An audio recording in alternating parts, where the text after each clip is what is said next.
This is a funny pasta Ashley Armbuster made. I decided to read it before I make a narration video. This is called the nut job silly copy. It is really silly. From the Mario pissing joke to the best cry ever reference. Ha ha. Enjoy it, baby. The nut job, silly copy. Hey there children. It's me, Sophia. Today on Peppermint Park, I'll be teaching you about the letter M. Wait a minute, I don't live there. Silly me. You know, I've never had a friend since I've been at home due to my family being dead. How did they die? Well, it was days before Christmas and some strange killer was hiding in my house. Also, I had my jaw ripped out once but I somehow managed to survive a near-death experience.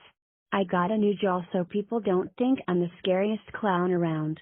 Yeah, go ahead and laugh all you want, I was born that way. I usually just live by myself until now. I officially got a roommate and his name is Beavis McFadden.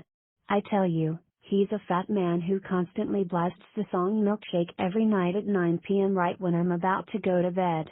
But sooner or later, he got over it. Anyways, I have a question for you. Have you ever seen a movie called The Nut Job? No, it's not like you take your balls out to get money. Whoopsie me. I'm not supposed to talk about that. Moving on. The Nut Job is a movie about a purple squirrel who always tries to find wacky plans and he's trying to look for food for winter. Well, I have discovered the weirdest version of this movie. One day, I was just having a bath in my house when all of a sudden the phone rang. I got a towel and went to answer it. The call came from Mace Windu claiming that Beavis is late for college. I asked Windu to hold on so I could blatantly yell at him. He eventually started getting ready but he wanted to wear his usual outfit which was a yellow coat with his man breasts showing. The last time I allowed him to do that, he confused a lot of women as a transgender person and I demanded that he didn't do it. Now for Beavis, he's a good person who can talk and he says no to stuff he's not interested in. He left for college and I ended the call there. After that, I went to my fridge and saw that my carton of milk was alive. He said, "Oh hello. I can walk." I couldn't believe my eyes. I may have been dreaming but no, it was real. But then he told me that he was gonna sing a song the next time I visited the fridge. I got my glass of milk and closed the refrigerator. Later on, I was watching some TV. I watched this program that had Alonzo Drack, Johnny Ratface, Mother Nature, Penny Peterson, Ramses, Cookie Monster and James Sand all dressed up as Teletubbies. There was a shadow against my window. I looked at it and I saw a man named Ian. I had wondered why he came to visit me. He claimed that there's a mysterious copy of The Nut Job that I must check out. I agreed with his statement and he told me that it's at the studio of Open Road. Someone special would be going with me. But I didn't know who till later on.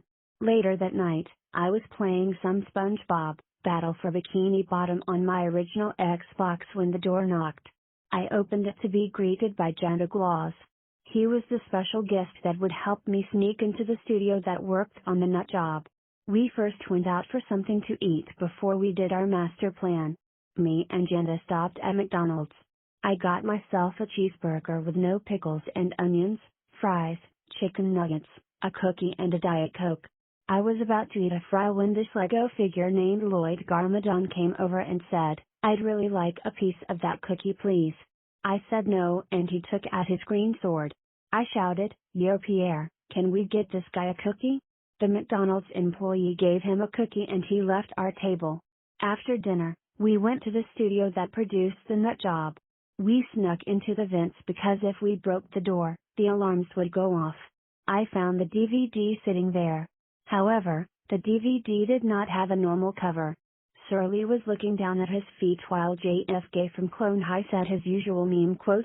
I looked at the back of the DVD and there was text written with a black Sharpie that said, "Sniff this DVD's nuts, I dare you." I wasn't gonna even bother sniffing it. Me and Jenda smashed the cameras on the way out. While we headed out, I heard a deep low voice that said, "You smashed the cameras, didn't you?" I turn around to find Darth Vader just sitting there. He wasn't mad, because after all, he was a villain. I went back home and went to bed. Sometimes at night, I feel like I can hear my dead mother waiting to suffocate me in my sleep. The next morning, I woke up and decided to watch the DVD. I inserted it and sat back. The DVD started with a warning screen claiming that if you smell a squirrel's nuts which are acorns, you're gonna have a bad time. It then went to the previews. The first trailer had Ernie and Bert from Sesame Street saying that you need to try Blue Diamond nuts. Now to be honest, I don't eat Blue Diamond.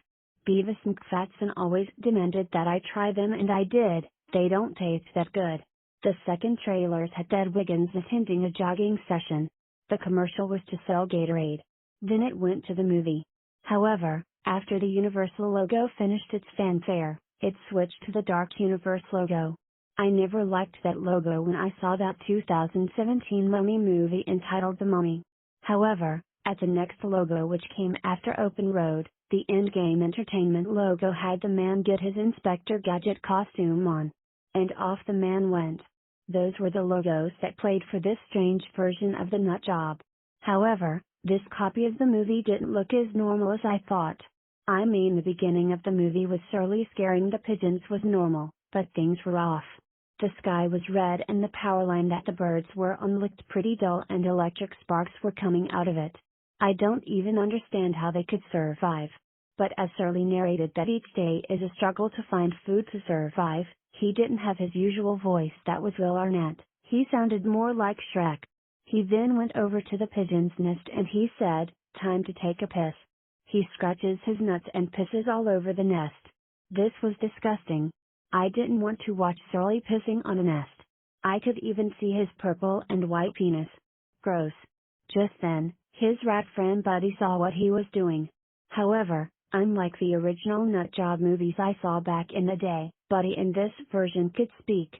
However, he sounded like an old Irish man with cancer. He said, "Surly, we need to go to the nut shop to stop Precious." Wait a minute, was Precious the villain of this version of the film? This was giving me a very questionable characterization. Surly stops pissing and says, "I'm making a pyramid." Buddy got angry and he threw Surly off the power line. Good thing is, he survived. Meanwhile, it faded to Andy who was teaching her chipmunk class. For some reason, Andy sounded like a 5-year-old girl. She said, "Well class, I'm so happy we defeated Billy Bob Thornton." Wait, what? I don't remember there being a movie on the nut job where they fight that user I watch on YouTube. Was I missing something? What happened next was interesting. A bolt of lightning struck the tree down causing panic. How did thunder get there in the first place? Well, it could make sense that there was rain coming down. Surly decided that they should stay in a new tree shelter that workers grew months ago. And they did, only to meet some animals in which their names were Willie and Worth, Castor, and Pollux, Thumper, Teddy, and Kerchak. There's a gorilla and a bear in the park. Surly screamed. Then all of a sudden, Precious was just barking angrily going to bite Kerchak and Teddy. And she did. They both left and the day was saved. I guess Precious had a new owner that was the villain. I could be right, or I could be wrong. The next scene shows Surly and Buddy at what looked like the mayor's place. They were at a desk. They ate what appeared to be M&Ms. Surly said, "Well my friend, it's a good thing that we got the gorilla and bear away from the tree." All of a sudden, J. Jonah Jameson showed up looking pretty angry. He screamed, "Dakota! We got rodents in the town hall." Dakota Fanning had what looked like bear traps. She threw them at Surly and Buddy but they failed to get trapped in them. They luckily escaped. Andy saw what they were doing. She yelled, "Hey Surly! What have you been doing in Mayor Jameson's office?" Surly replied fault with, "We were eating M&Ms. Andy claimed, "I believe you. Come on, it's getting late, let's go to bed." Surly and Buddy were calmly sleeping with each other until they heard what sounded like a relationship. Surly went to check what all the cuckoo was about. He saw what looked like Andy and Grayson humping. "Andy, what the fuck are you doing?" Andy said, "Surly, I didn't notice you were dropping in. It's just I haven't spoken to Grayson in a long time." Surly got more pissed and he said, "Because you're having sex with someone you loved for a long time doesn't mean you try to break up with me." And speaking of breaking up, I'm leaving you. Surly, please. I know, somewhere deep down in my heart, I still love you. Surly began doing his best cry ever, and he decided to leave Liberty Park for the rest of the night. He decided to stay at the nut shop, which had a lifetime supply of nuts in there. Surly was hanging up some birthday party directions because it was proclaimed that he was having a breakup party. "Who is this party for?" asked Buddy. "I'm having a breakup party because I'm done with Andy," said Surly. "Who's coming?" Buddy asked once more. "All the other animals of the park besides Sandy and Grayson." The next scene showed all the animals of Liberty Park outside the nut shop. Dave Seville was one of the people trying to go to the breakup party, but Mole kept claiming that he is not on the list. Dave said, "Mole, my adopted chipmunk Calvin isn't there, I'm not allowing him to stay up all day. Let me in." Mole still kept saying no, and Dave decided to leave. The sun was rising and Andy was with Grayson. "That relationship did not play out well last night," said Andy. "Rise and shine, morning animals," Andy shouted. There wasn't a single animal in sight. The park was completely quiet. "Grayson, where are the animals?" Andy asked. Grayson wasn't anywhere. Then he jump-scared Andy by saying peekaboo. But then the film managed to end there. That was short, I tell you. I decided to mail the DVD back to Open Road Films when they return. For some reason, I'm now allergic to nuts. How? Maybe that DVD gave me a cynical feeling in my body. I had lost interest in my Little Debbie peanut butter cream pies because those were made with peanuts. I have had nightmares about the squirrels trying to stuff me with peanuts, and they made me enter a peanut eating competition. Those darn rodents. I made myself a blackberry jam sandwich and I went to bed. The next morning, I woke up to hear strange noises coming from my kitchen. I looked in there to find TV shows and movie catastrophes. The Cat in the Hat was eating the baby food that used to belong to my baby sister Ava, who is for some reason dead. Sancticlone was using my Legos for a science project. Ned Flanders was using the coffee machine. Sylvester Stallone was baking some pancakes. Seymour Skinner and Superintendent Chalmers were eating steamed hams. And Lord Dizzlewick was eating all of the baking soda. They soon found out that I was staring at them. Chalmers claimed that they were gonna sing me a song about the letter M, and they started to sing. "It's marvelous, magnificent, we can't imagine life without the letter M, impossible, improbable. How could you get along with the letter M? How could you order M&Ms without the letter M? What would you say, what would you do, what would you call them?